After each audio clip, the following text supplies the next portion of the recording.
Normally I do try to do this on Sunday afternoons, but this was just, I don't know, I wanted to get this out of the way because my roommate is in the hospital at the moment. She went in for knee surgery, and it's a lot easier to get this done when I'm by myself. I mean, she's a great roommate, but I don't know, I miss living alone, to be perfectly honest. But what are you going to do, right? The economy is such that I will never be able, possibly, I mean, unless I win a lottery, it's unlikely I'm going to be able to afford a place on my own again. And, you know, the YouTube career is not taking off, so what are we going to do? Ooh. So I'm making, at the moment, I've got two kind of dishes on the go. I'm just adding some cheese to my shepherd's pie, which is a very classic comfort food. Now on the menu, on the reading agenda, what I was doing this week. Ooh, my shepherd's pie is a little bit full. And I'm gonna add cheese to it, which will make it even more yummy and delectable. Okay. Where to put this?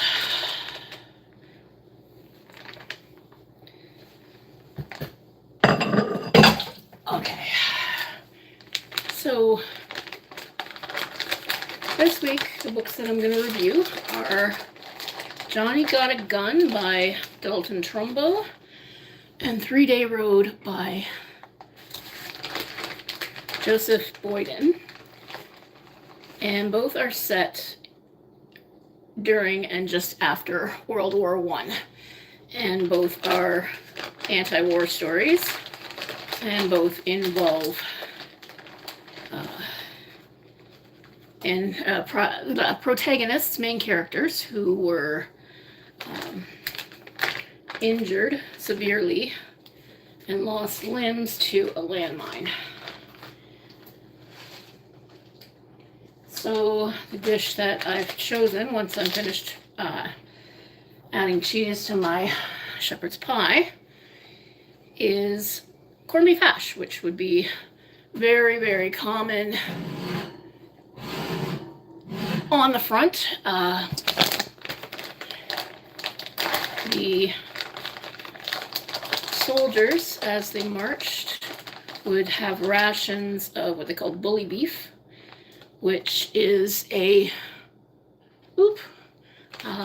kind of a mispronunciation of French bouillie, if I am pronouncing that right, which means boiled. So they would have the cans of beef in their rations, and they would probably have made, well, they would eat the bully beef while they were on the march, just kind of straight out of the can. But if they were at camp, they would probably have made corned beef hash. And I have a little doggy here who loves the cheese, so she's gonna get some of that. Here you go. That's yummy cheese, eh? Alrighty. Now when I was a kid,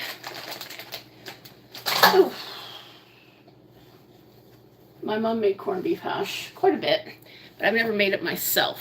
So this is going to be an adventure. So I got my can of corned beef. You got to get the Hereford with the cow on it. And anybody who's ever cooked with me or for me knows that I absolutely hate onions. I hate the smell, I hate the taste, I hate the feel of them in my mouth. I do not like them. But what a world we live in. Walmart sells diced onions frozen. So I've got some here with some butter. So we're gonna heat up the pan. I didn't put too many in there. I know there probably should be more, but I don't like them. Don't like making them, don't like cutting them, I don't like smelling them, I don't like getting anywhere near them. So I know it probably is not a good thing as a cook, or for any dishes you're gonna make.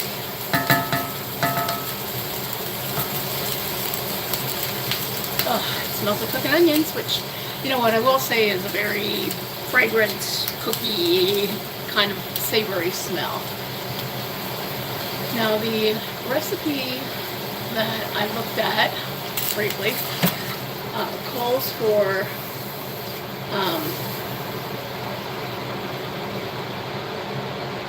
garlic, salt, and onion soap, but I don't have any of that. I'm just waiting for these onions to brown up a little bit. Trying to do that without burning the butter, which is always a challenge. And then I'm going to add potatoes, and then I guess I add the corned beef. I don't know. So the books that I read this week, the first one was Johnny's Got a Gun by Dalton Trumbo. And there were actually 3 forewords that I found really interesting. The first one was by a woman whose son had died in Afghanistan. And she, you know, if you go into the book without knowing what it's about, you're kind of getting the idea. She said that the main character says, you know, you're dying for words. Anybody would give anything, would give up those words to, you know, to have their voice back, to spend more time with their sons. And then there was a foreword, and then the second word, which was from the edition that came out around the time the movie came out, and was written by a Vietnam vet who he wasn't as horribly injured as the protagonist of the book, but he had been injured. And again, he had the same sort of line of thinking about what war does to people, why we have to perpetuate it, and so on. And then the third foreword was from Dalton Trumbo himself, and I think it was something like the 50th or something edition of the book, and he said it's now been through 3 wars.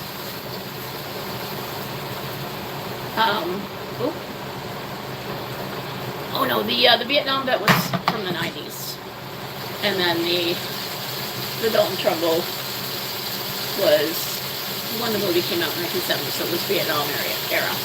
And the book was written, I think it came out in the late 1930s, so it was after the First World War, but before the Second World War. And during the World War II and the 1950s, in the McCarthy era, it was actually banned for being un-American, which is pretty rich. Oh, hi Coco Bean 240, welcome to the live stream and to the chat. Hope you're having a good time here on this Tuesday night, or I guess Wednesday morning, depending where you are in the world. Okay, so these are looking kind of brown. I don't know. Oh, that's awkward. Look at that. What does that look like? So the plot of the book, it's sort of a stream of consciousness for the protagonist, who he's just woken up, it's dark, he doesn't know where he is, and he starts, you know, taking stock, and he realizes he can't hear anything. And then he realizes he can't see anything. And then he realizes everything feels too light, and he realizes that most of his body's gone, but he's still conscious, still trapped in his head. And throughout the progress of the story, which, you know, you wouldn't think that basically a guy who all he can do is lie on a bed is at all interesting, but it's really drawn well in that you start to really kind of root for the guy.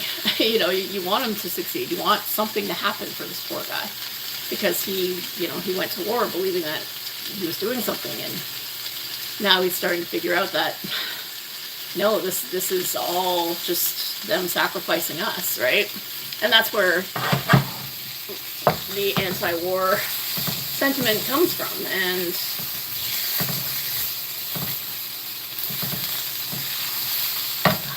so he starts to figure out that if he kind of bashes his head against the pillow, he can pound out more code. And if he figures out, and this is just a long excruciating process, it's really interesting how he does it, but he can figure out when he gets sweaty that this is the time the sun's coming in, so that it must be up, it must be daytime. So hello SMC underscore SEB, hi, and I was GJ97, right? Hi, and please say hello to me, SMC Sub, hi, nice to see you here. So anyway, it's a really compelling and interesting story because it does ask those questions. It says, you know, why are we dying for words like valor and honor and freedom when this is the furthest thing from free? So I'm going to get my can of corned beef out. It's been a very long time since I've opened one of these babies. And my dog is begging for attention because I've been kind of ignoring her. I feel a little bad about that. So I hope to get this done soon so I can go and pet the doggy. Oh, oh my, okay.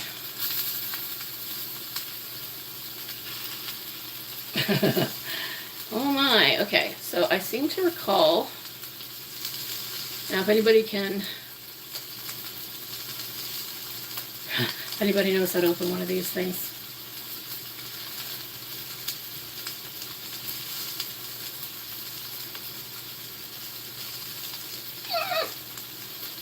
Oh my. Ooh.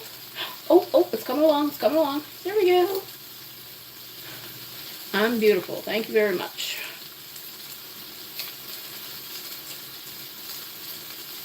Look at that.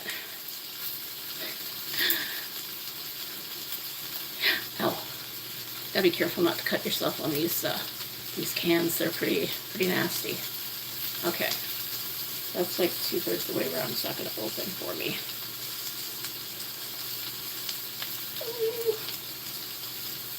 Okay. Ooh. So.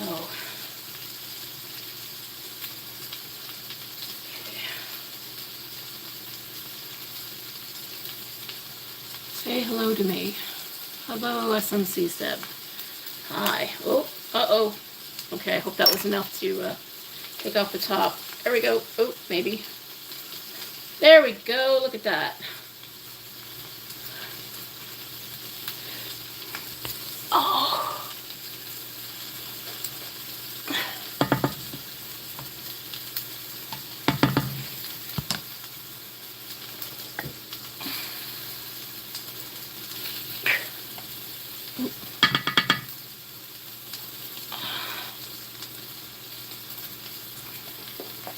Sorry, I got rather a delicate operation here. Oh, I'm so strong. Well, these are designed to be opened by, you know, housewives or guys out in the field, so. Oh, ow! Oh, ow! I just touched the edge of the pan. Ooh, don't do that.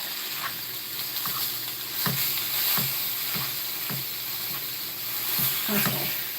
You'll have to excuse me a minute here. I think my cheese may be burning. Ooh, yes it is. Okay, and yes, I do sit down, and you'll hear why in a second, because when I am making fawaz, I'm making corned beef hash, which is basically onions, potatoes, and canned meat. Now, excuse me. Ooh. Okay, I'm just gonna slither past here. Get to my oven. Trying to do this without burning anything. So turn off the oven.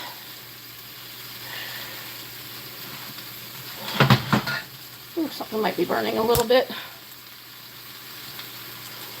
Did anybody see what I did with my, yeah, there it is. So I dropped my spatula on the thing. Sorry. Yeah, this is probably, say hello to me. SMC said hello.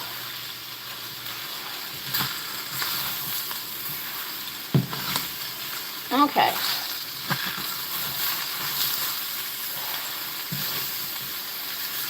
Oh yeah, it definitely needs more corned beef. I'm going to open up my second can, and hopefully that'll be enough. Whew.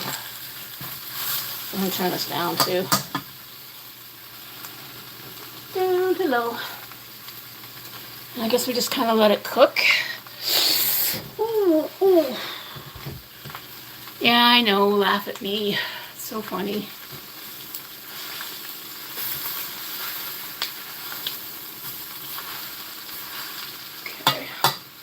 Now, whoops, open the other one. Okay.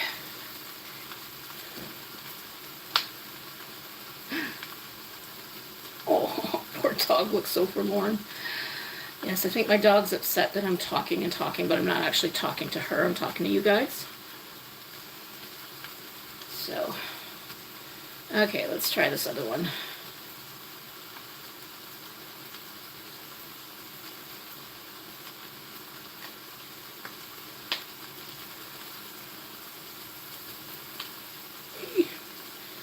Man, these things are dangerous.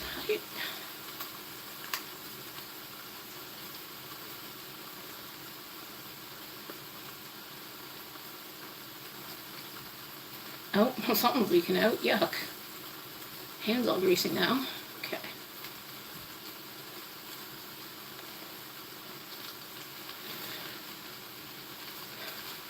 Can't just put it in a normal can. But I guess this is, if you were in the trenches in World War II or World War I, any of the wars, I guess this stuff, canned corned beef goes back to one of the Boer Wars in the late 1800s. So these guys were all over the place. Okay, come on.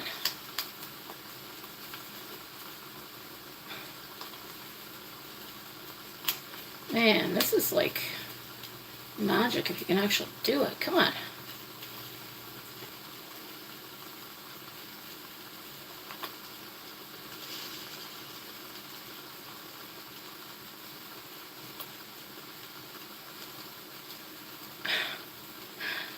I don't know if I can use a regular can opener on this thing even. I think I'm utterly defeated. Can I show you my doggie? Oh, she's kind of lying down right now over there. And she's a sheepdog poodle mix. I don't know if you've ever seen Bunny the Talking Dog, but a similar mix. She's kind of shaggy and medium size, but my dog's more black and gray, whereas Bunny's more white. Ugh, come on.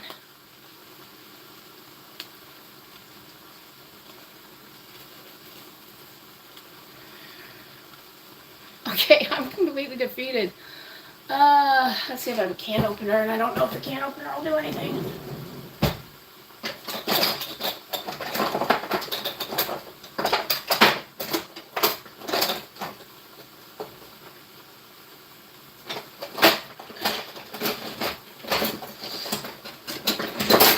There we go.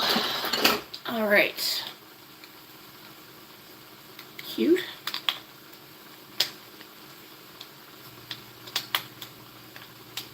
Yes, my dog is extremely cute. I would say she's one of the cutest dogs ever, but I would be a little bit biased. And she's very well behaved. Unfortunately, she did poop on the floor tonight, but she was very, very upset. And I think I just didn't pay attention that she needed to go out. But she got to go out after that, so, and she's a good girl. Otherwise, she had a little accident, that's all. Okay, I think I might be utterly defeated by this thing.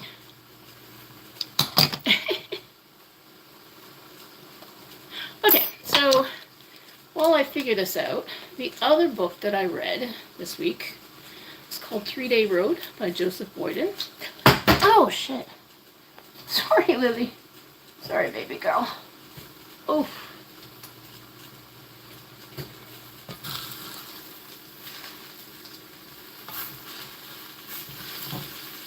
Well, the corned beef hash is actually looking pretty good with just one can.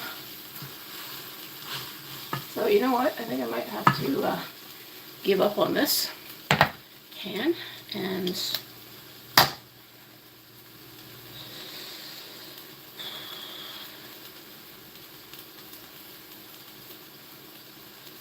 add a Q&A sticker. Try it. No, I'm not going to do that. Oh, because right now I'm a little bit, got my hands full. And this actually is starting to look a whole lot like it did when I was a kid. A little burnt, crispy around the edges. Nice brown.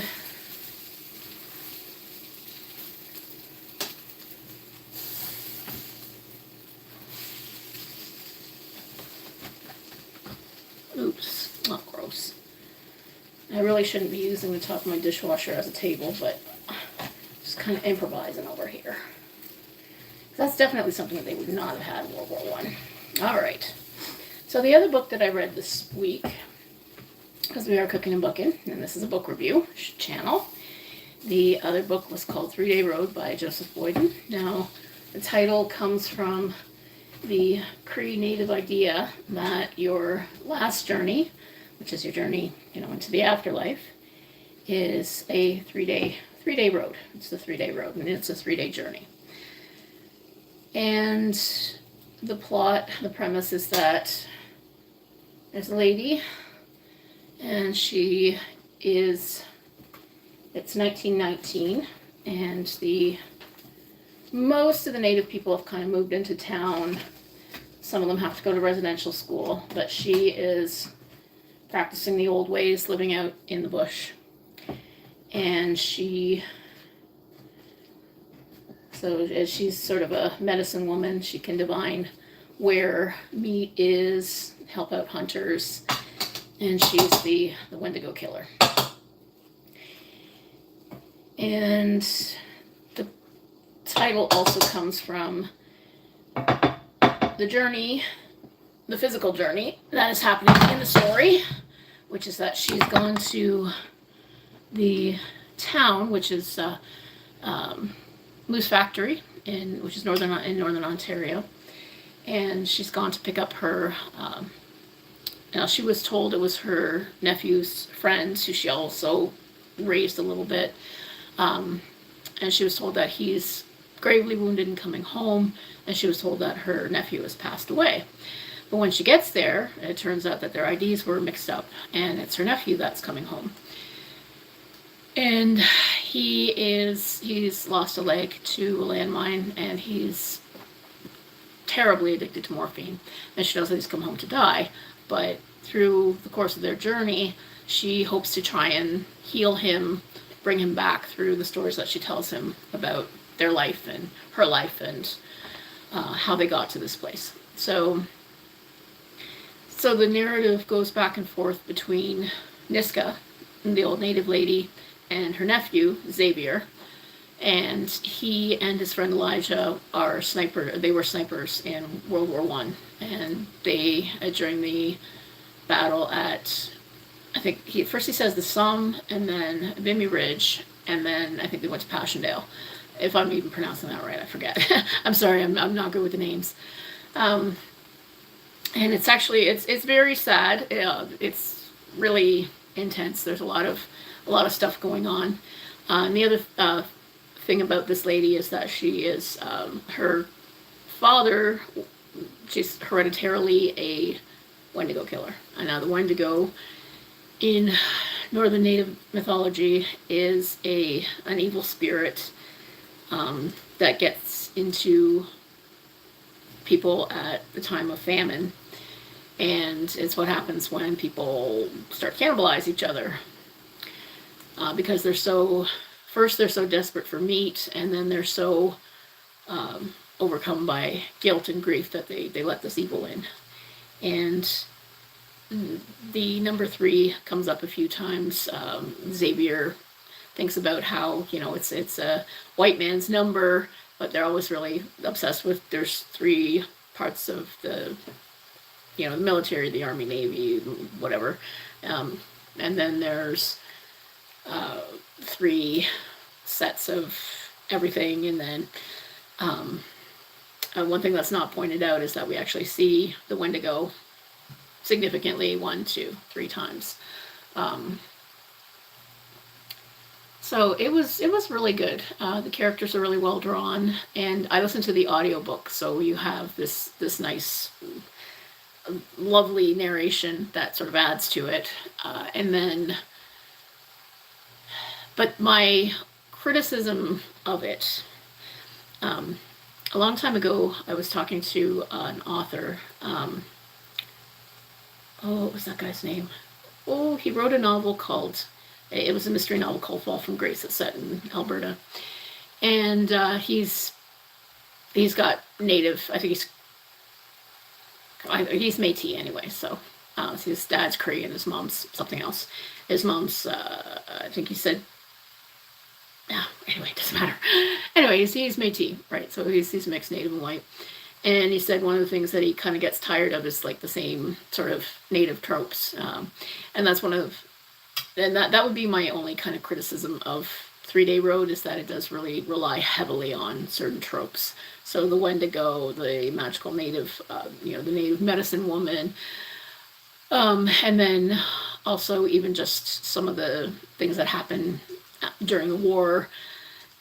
It doesn't, it feels like it lacks authenticity because it leans on the tropes, but that would be my only criticism. Otherwise, it's a really good story. It's really sad, and it's partly based on the true story of a couple of Cree native guys who were snipers during World War I.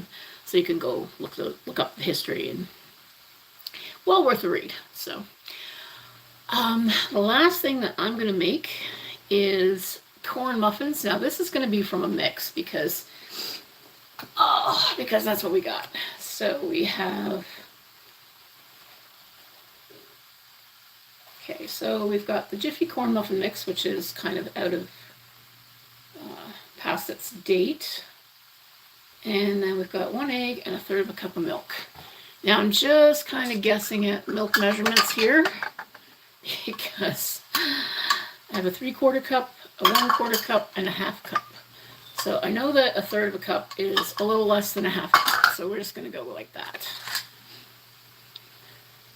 Is anybody in the chat right now? Want to say hello? Hello? Okay, so we're just going to go with a little less than 1/3 of a cup of milk.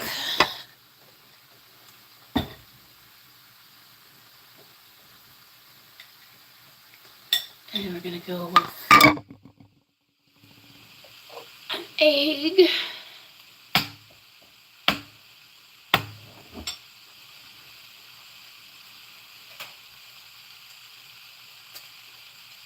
Okay.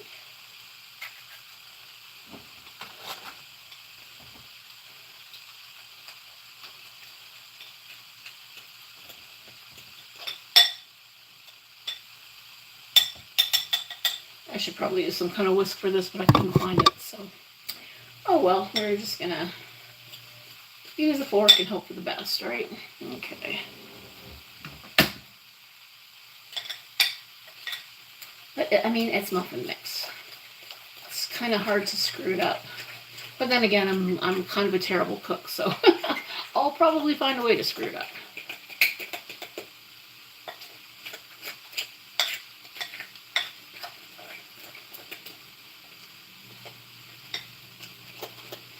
And another reason that I'm making corn muffins, I mean, other than trying to use up the mix, is that I looked up and I asked Google, would World War I soldiers have eaten corn muffins, cornbread, that sort of thing during the war? And the answer is yes, because apparently, for some reason, the higher ups were trying to push the use of corn rather than wheat. So they would have had cornmeal rations, as part of their kit. So they would have had cornbread, corn muffins. They may not have had sugar though, so these will probably be a little bit sweeter than the kind that they would have gotten on the on the field or in the trenches.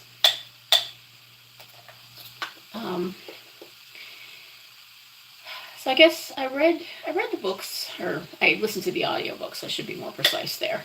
I like listening to audiobooks partly because I can do other stuff while I'm listening to the book. I've been doing latch hooking. So this is Cookin and Bookin and latch hooking too. I know it's a really lame joke.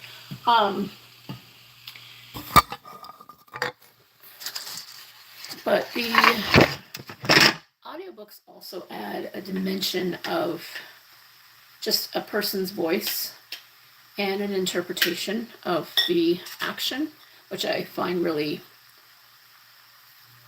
kind of gives it more of a sense of character and who this person is. Now, I mean, obviously, I can imagine that in my head, but if you've got a really good audiobook narrator, then you've got a really good sound of the character. And speaking of audiobooks, the other audiobook that I'm not quite through it yet, but I've been listening to, I don't know how these are going to taste. Oh, you're back. Hello. Hi, Homa Papalazai, and Fawaz is back. Hi, nice to see you back here. So the other book that I've been getting into is Christina Applegate's autobiography. It's called You with the Sad Eyes. And it's a really good story. She always, throughout, from the time she was a little kid, she's kept a diary. And so we get to hear lots of her thoughts as she was writing them down as a teenager, young adult, and into her 30s. And we get to hear a lot about, her childhood, which was very shocking and heartbreaking, and about her rise to fame, and how, she says, I was making $50,000 a week, and I was like, I've never in my life even approached $50,000 a year, but okay, at the age of 16. So it's kind of hard to be super, I don't know, money makes people a little bit less sympathetic in some ways when you're over here. I just found a place after 2 years of homelessness, and I don't like to hear about somebody making $50,000 a week at the age of 16. But that said, it's a really interesting story about how she struggled really hard with her insecurities, and with anorexia, and with just all of the difficult stuff that goes along with fame. Found it harder to follow or care, I'm sorry to say, but when she started getting into bad relationships and, her vegan wedding day and stuff like that. But yeah, you take the bad with the good, right?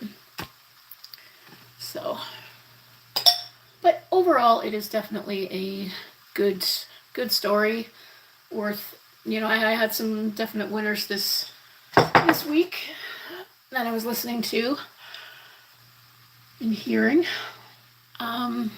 So I am gonna sign off at the moment because I gotta put this stuff into the oven. And these muffins are gonna be a little bit mealy, I think. So we'll see how they turn out. So thank you very much to Fawaz and Homa Papalzai, and to SMC Seb, and I think, is that everybody?